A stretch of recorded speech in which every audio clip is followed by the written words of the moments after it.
VS9 కి స్వాగతం. ముందుగా ముఖ్యాంశాలు.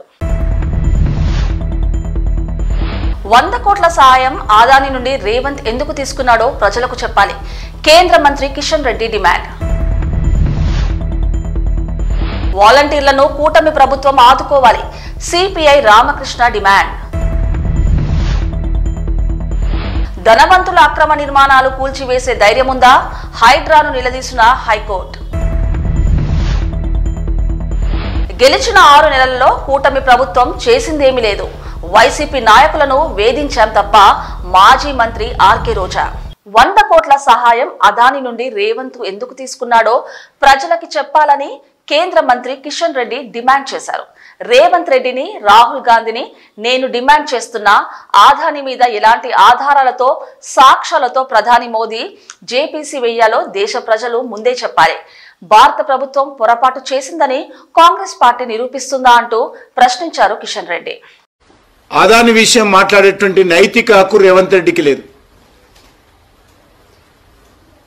ఆయన నేరుగా 100 కోట్ల రూపాయలు అదాని కంపెనీ సిఎస్ఆర్ నుంచి తీసుకుని ఏ రకమైనటువంటి ఒప్పందం చేసుకుంటో ప్రజలకు చెప్పాలి. ఎందుకోసం అదాని దగ్గర 100 కోట్ల సహాయము అడిగాడో, ఎందుకు ఇస్తామన్నారో, ఎందుకు ఫోటోలు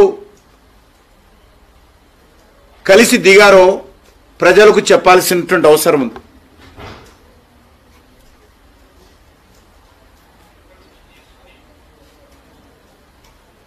ఆదానిపైన జేపీసీ వేయాలి. మోడీ గారు ఆదాని రక్షిస్తున్నాడు. నేను కాంగ్రెస్ పార్టీని సవాల్ చేస్తా ఉన్నాను.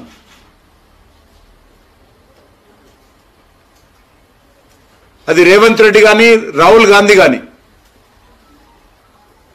ఏ ప్రాతిపాదికన ఆదానిపైన చర్యలు తీసుకోవాలో ఏదైనా ఒక్క సాక్ష్యం చూపించాల్సిగా కోరుతా ఉన్నాను. ఏ ఒక్కటి కూడా ఈరోజు మన దేశం యొక్క మీడియా ముందు కానీ, మన దేశంలో ఉన్నటువంటి న్యాయస్థానాల ముందు కానీ, దేశ ప్రజల ముందు కానీ ఏ ఒక్క ఆధారాలు చూపించకుండా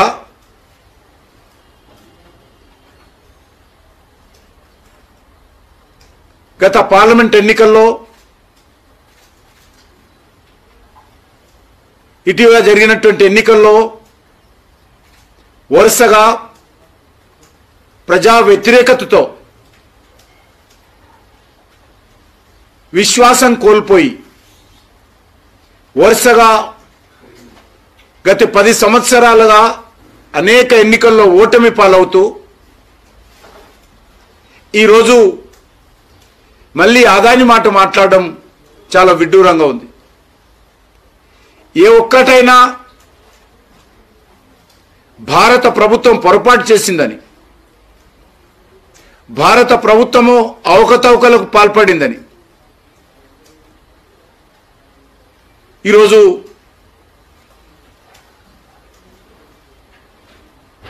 కాంగ్రెస్ పార్టీ నిరూపిస్తుందని అడుగుతా ఉన్నాను. ఏ ఒక్క మాట మీద నిలబడే సత్తా లేక, ఏ ఒక్క సమస్య మీద ఆధారాలు లేక, ఎన్నికల సమయంలో కూటమి ప్రభుత్వం వాలంటీర్లకు ఇచ్చిన హామీని నిలబెట్టుకోవాలని, తిరిగి వాలంటీర్లను విధుల్లోకి తీసుకోవాలని డిమాండ్ చేశారు సిపిఐ రాష్ట్ర కార్యదర్శి రామకృష్ణ. ఎన్నికలకు సీఎం చంద్రబాబు వాలంటీర్లకు ఇచ్చిన హామీని నిలబెట్టుకోవాలి, జీవో లేదని వాలంటీర్లను కొనసాగించలేమని చెప్పడం సరికాదని అన్నారు. ముఖ్యమంత్రి చంద్రబాబు నాయుడు గారిని మేము ఒకే ఒక విషయాన్ని కోరుతా ఉన్నా, నేను ఎన్నికలకు ముందు ఏదైతే చెప్పాడో చెప్పిన దాన్ని అమలు చేయమని మాత్రమే కోరుతా ఉన్నా. ఆ రకంగా కాకుండా వాళ్ళకి ఫైల్స్ లేవు, వాళ్ళ రికార్డు లేదు, వాళ్ళని ఎప్పుడో తొలగించారు అనే పేరుతో మీరు ఈ రకంగా వారికి అన్యాయం చేయడం మాత్రం సరైనది కాదు. పిచ్చొకపోయిన బ్రహ్మాస్త్రం అంటారే, అదే ఇది. వాళ్ళు పాపం నెలకు 5,000 రూపాయలతో పనిచేసేవాళ్ళు, అది పెద్ద ఉద్యోగము కాదు. పోన్లే దానికి ఏమైనా ఇతరత్ర రిక్రూట్మెంట్ కానీ ఇంకోటి కానీ పెద్దగా జరగలే, లేదంటే వాళ్ళకి ఏం టీఏలు డిఏలు కూడా ఇవ్వడంలే, లేదంటే ఇంక్రిమెంట్స్ ఇవ్వడంలే. వాళ్ళు పర్మనెంట్ ఉద్యోగులు కూడా కాదు. వాళ్ళు ఏదో కింది స్థాయిలో పని చేసుకున్న వాళ్ళపైన మీరు కక్ష సాధింపు ధోరణితో ఈ రకంగా చేయడాన్ని మాత్రం తీవ్రంగా తప్పుపడతా ఉన్నాం. కాబట్టి నేను ఇవాళ మంత్రులు కానీ ఇతరులు కానీ కోరడం లేదు. సాక్షాత్తు ముఖ్యమంత్రి చంద్రబాబు నాయుడు గారు ఎన్నికల్లో చాలా స్పష్టంగా చెప్పారు. ఎన్నికల ముందు ఆయన ఇచ్చిన వాగ్దానాల్లో 5,000 రూపాయలతో పని చేయలేరు, కనీసం 10,000 రూపాయలు ఇవ్వాలని చెప్పి కోరాడు. మేము ఇస్తామని కూడా చెప్పారు. ఇవాళ మీరు అధికారానికి వచ్చిన తర్వాత మంత్రివర్గ సమావేశాలు కూడా చర్చించి వారి గురించి మీరు అది ఒక నిర్ణయం తీసుకోకుండా ఉండడం మాత్రం సరైనది కాదు. గతంలో వైఎస్ఆర్ కాంగ్రెస్ పార్టీలో ఎమ్మెల్యేలుగా, మంత్రులుగా, ఎంపీలుగా పనిచేసిన వాళ్ళు మీకు పనికొస్తారు. అదే కింది స్థాయిలో ఏదో చిన్న జాబ్ చేసే వాళ్ళకి మాత్రం వాళ్ళలో మీకు జగన్మోహన్ రెడ్డి కనపడతాడంటే అది ఏ రకంగా కూడా సమంజసం కాదు. నేను సాక్షాత్తు ముఖ్యమంత్రి గారిని అడుగుతా ఉన్నా, మీరు ఒక సీనియర్ లీడర్గా ఉన్నారు, గతంలో సుదీర్ఘకాలం ఈ రాష్ట్రానికి ముఖ్యమంత్రిగా పనిచేశారు, అంతే సుదీర్ఘకాలం రాష్ట్రంలో ప్రతిపక్ష నాయకుడిగా కూడా పనిచేశారు. తెలుగుదేశం పార్టీ అధికారంలోకి వచ్చిన తర్వాత ఈ 6 నెలల్లో వారు ఏం చేశారో చెప్పాలంటే వైసీపీ నాయకులను ఇబ్బంది పెట్టడమే అని, అభివృద్ధి కార్యక్రమాలు అంటూ ఏమీ లేవని ఎద్దేవా చేశారు. కూటమి ప్రభుత్వం ఈవీఎంలను మేనేజ్ చేసి దొంగ హామీలు ఇచ్చి అధికారంలోకి వచ్చింది అని ఆరోపించారు మాజీ మంత్రి ఆర్కే రోజా. తెలుగుదేశం పార్టీ అధికారంలోకి వచ్చిన తర్వాత ఈ 6 నెలల కాలంలో ఈ నియోజకవర్గానికి వాళ్ళు ఏం చేశారు అని అడిగితే, ఇలా వైఎస్ఆర్ కాంగ్రెస్ పార్టీకి స్ట్రాంగ్ గా ఉన్న లీడర్లు, పేద ప్రజల కోసం పనిచేసే లీడర్ల ఇంటి ముందు గుమ్మాలు కొట్టడం, వాళ్ళ పొలాలకి అడ్డంగా గోడలు కట్టడం, అలాగే వాళ్ళ మీద తప్పుడు కేసులు పెట్టి పోలీసులతో వాళ్ళని బెదిరించడం, ఇలాంటి నీతిమాలిన చర్యలు చేస్తున్నారే తప్ప వాళ్ళు ఇచ్చిన సూపర్ 6 గాని లేదా మిగతా వాగ్దానాలు గాని ఏవీ నెరవేర్చకుండా ఏ విధంగా ప్రజల్ని మోసం చేశారో ప్రజలందరికీ ఇప్పుడే అర్థం అయిపోయింది. కానీ దురదృష్టం ఏంటంటే ఈ పంచాయతీలో తాగే నీళ్ల దగ్గర నుంచి ప్రజలకి అన్ని అందుబాటులోకి తీసుకొచ్చే సచివాలయం, ఆర్బీకే సెంటర్ అన్ని కూడా ఇక్కడ లీడర్లు వాళ్ళ ల్యాండ్ ఇచ్చి కట్టించి ప్రజలకు అన్ని అందుబాటులోకి తీసుకొచ్చారు. కానీ తెలుగుదేశం గతంలో 14 సంవత్సరాలు అధికారంలో ఉన్న చంద్రబాబు నాయుడు అప్పుడు ఏం చేయలేదు, ఇప్పుడు అధికారంలోకి వచ్చాక ఇప్పుడు కూడా ఏం చేయకుండా వాళ్ళు ఫెయిల్యూర్ అయిన విషయాన్ని కప్పిపుచ్చుకోవడానికి ఈ విధంగా కొంతమందిని టార్గెట్ చేసి వైఎస్ఆర్ కాంగ్రెస్ పార్టీ లీడర్ని వేధించడం, భయభ్రాంతులు చేయాలన్న ఆలోచనతో ముందుకు వెళ్తున్నారు. వాళ్ళు అర్థం చేసుకోవాల్సింది ఒక్కటే, మా నాయకుడు జగన్మోహన్ రెడ్డి గారు భయం అనేది ఆయన బ్లడ్ లో లేదు. ఆయన వెనక పనిచేస్తున్న మేమందరం కూడా జగనన్న సైనికులుగా ముందుకు వెళ్తున్నాం. ఎవరికి భయపడే పరిస్థితి లేదు. ఎందుకంటే వైఎస్ఆర్ కాంగ్రెస్ పార్టీలో మేమెవరు తప్పు చేయలేదు. 5 ఏళ్లు కూడా ప్రజలకి మంచే చేశాం, నియోజకవర్గాలన్నీ అభివృద్ధి చేశాం. ఈ రోజు మీరు మోసంతో అధికారంలోకి వచ్చారు, ఈవీఎంలు మ్యానిపులేట్ చేసి వచ్చారు, ఏ విధంగా సూపర్ 6 అంటూ ప్రజల్ని మోసం చేసి వచ్చారు. మీరు సిగ్గుపడాలి, మేము సిగ్గుపడాల్సిన అవసరం లేదు. కానీ ఈ రోజు టీడీపీ వాళ్ళని హెచ్చరిస్తున్నాం, ఇలాంటి పనికిమాలిన కార్యక్రమాలు మరొకసారి చేస్తే సహించేది లేదు. నాగర్ కర్నూల్ దోమలపెంటలో కటకం మహేష్, నాగలక్ష్మిలు ఇంటిని నిర్మించుకుని చాలా ఏళ్ల నుంచి నివాసం ఉంటున్నారు. అందులో చిన్న కిరాణా దుకాణం నిర్వహించుకుంటూ జీవనోపాధి పొందుతున్నారు. అయితే అక్రమ నిర్మాణం అంటూ పంచాయతీరాజ్ శాఖ అధికారులు కూల్చివేయడంతో బాధితులు హైకోర్టును ఆశ్రయించారు. కూల్చివేత చేపట్టారంటూ హైకోర్టు మధ్యంతర ఉత్తర్వులు జారీ చేస్తూ కౌంటర్లు దాఖలు చేయాలని ఆదేశించింది.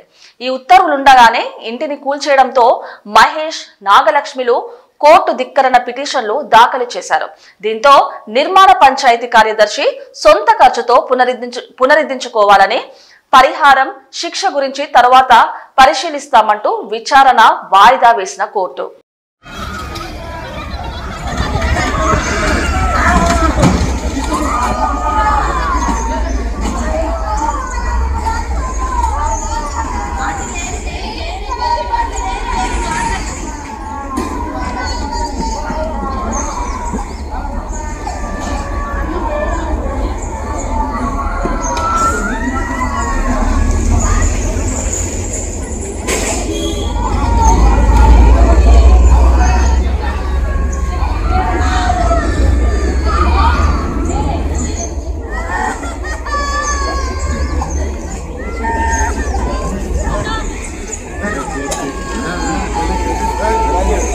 నైరుతి బంగాళాఖాతంలో తీవ్ర అల్పపీడనం బలపడింది. దీంతో రానున్న 24 గంటల్లో తమిళనాడు, ఏపీ తీరం వైపు మళ్లే అవకాశం ఉందని వాతావరణ అధికారులు తెలిపారు. రానున్న 3 రోజుల్లో కోస్తా జిల్లాలకు భారీ నుంచి అతి భారీ వర్ష సూచన ఉన్నట్టు తెలుస్తుంది. తీరం వెంబడి 30 నుండి 35 కిలోమీటర్ల వేగంతో గాలులు వీచే అవకాశం ఉందని అన్నారు. మత్స్యకారులు వేటకు వెళ్లవద్దని అధికారులు హెచ్చరికలు జారీ చేశారు. శ్రీకాకుళం జిల్లా టెక్కలి సమీపంలోని పాత 16వ నంబర్ జాతీయ రహదారి పక్కన ఉన్న పెట్రోల్ బంకుల్లో షార్ట్ సర్క్యూట్ లో అగ్ని ప్రమాదం సంభవించింది. పెట్రోల్ బంకులోని ఆయిల్ కొట్టే పైపులో వచ్చి మంటలు వ్యాపించినట్టు తెలుస్తుంది. మంటలు అధికంగా వ్యాపించడంతో సిబ్బంది పరుగులు పెట్టారు. మంటలు అధికంగా కావడంతో ప్రమాదం సంభవించే అవకాశం ఉందని వెంటనే అగ్నిమాపక సిబ్బందికి సమాచారం ఇచ్చారు స్థానికులు. ఘటన స్థలానికి చేరుకొని మంటలు ఆర్పుతున్నారు అగ్నిమాపక సిబ్బంది.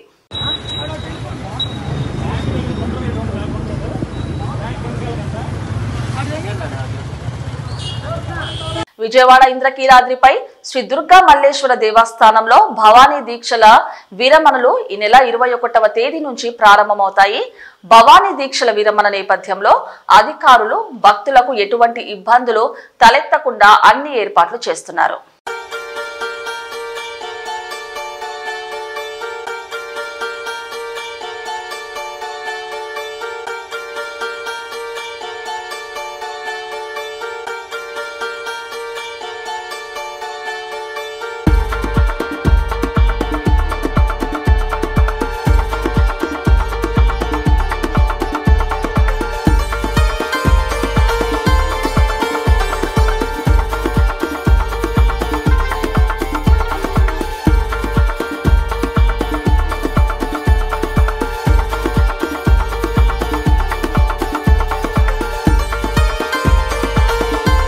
నౌకదళం హైడ్రోగ్రాఫిక్ సర్వేల కోసం ఉద్దేశించిన ఐఎన్ఎస్ నిర్దేశక్ నౌకను కేంద్ర రక్షణ శాఖ సహాయ మంత్రి సంజయ్ సేత్ జాతికి అంకితం చేశారు.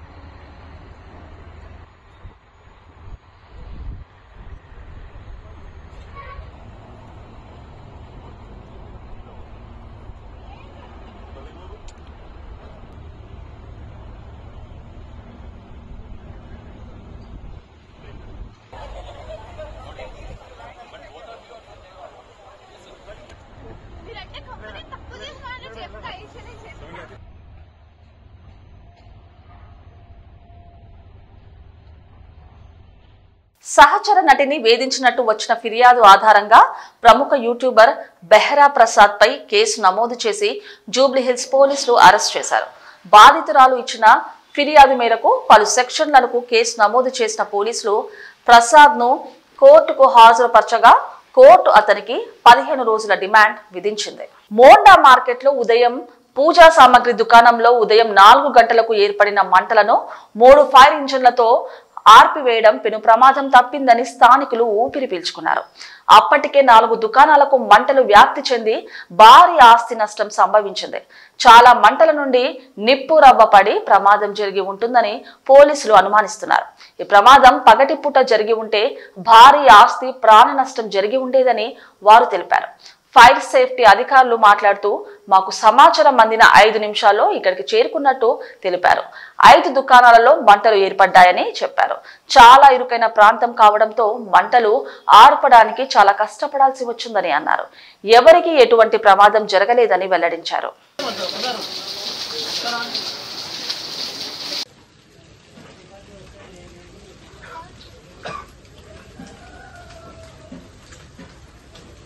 మార్కెట్లో ఒక 5 షాప్స్కి ఫైర్ అయింది.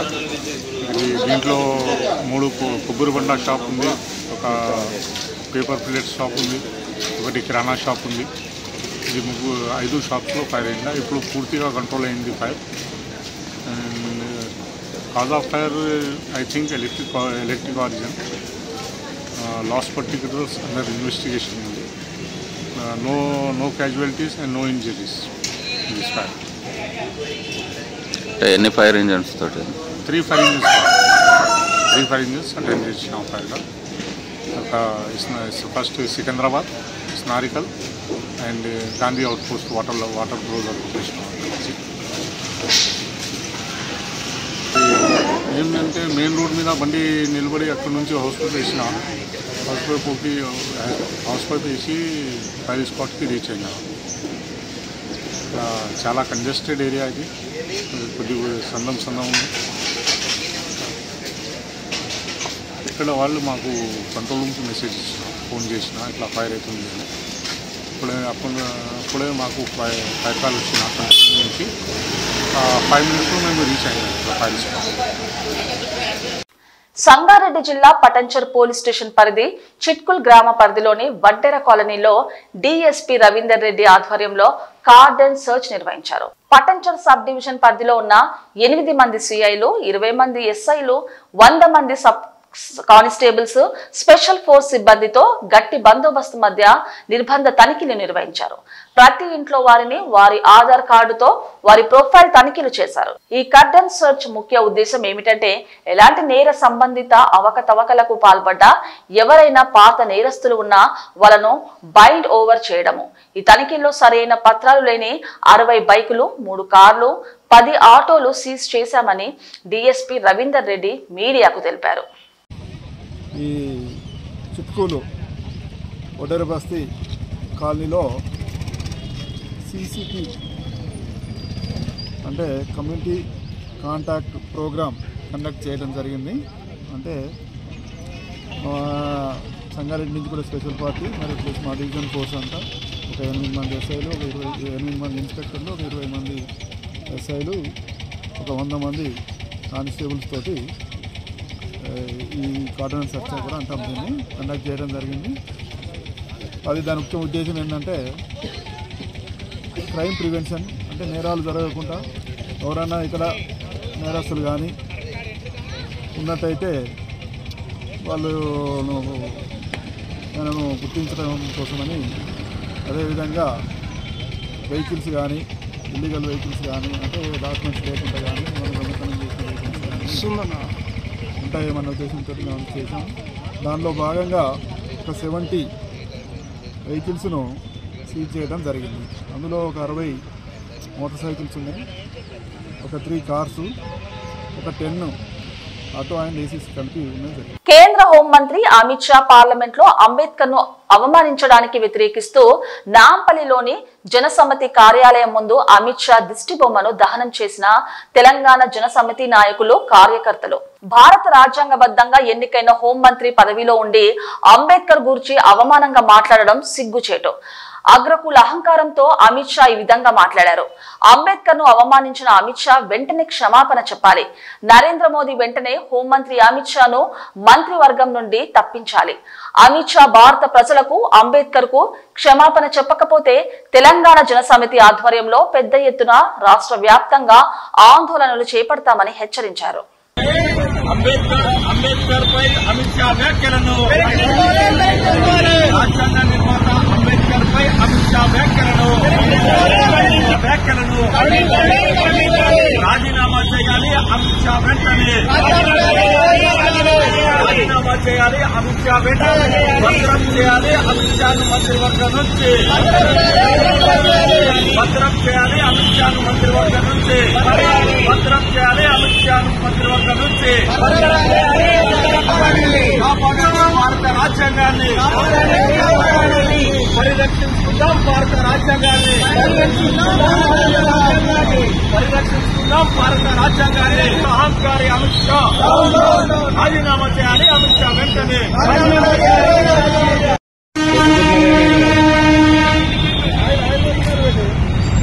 Amit Shah down down, Amit Shah down down, Amit Shah down down, Amit Shah down down, Amit Shah down down, Amit Shah down down, Amit Shah down down, photographer down down, కేంద్ర మంత్రి అమిత్ షా డౌన్ డౌన్, కేంద్ర మంత్రి అమిత్ షా డౌన్ డౌన్, కేంద్ర మంత్రి Amit Shah down down. Amit Shah! Amit Shah! Amit Shah!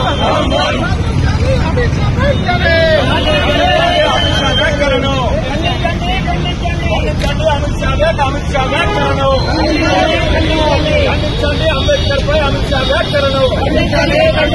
రాజీనామా చేయాలి కేంద్ర హోంశాఖ మంత్రి అమిత్ షా వెంటనే రాజీనామా చేయాలి కేంద్ర హోంశాఖ మంత్రి అమిత్ షా వెంటనే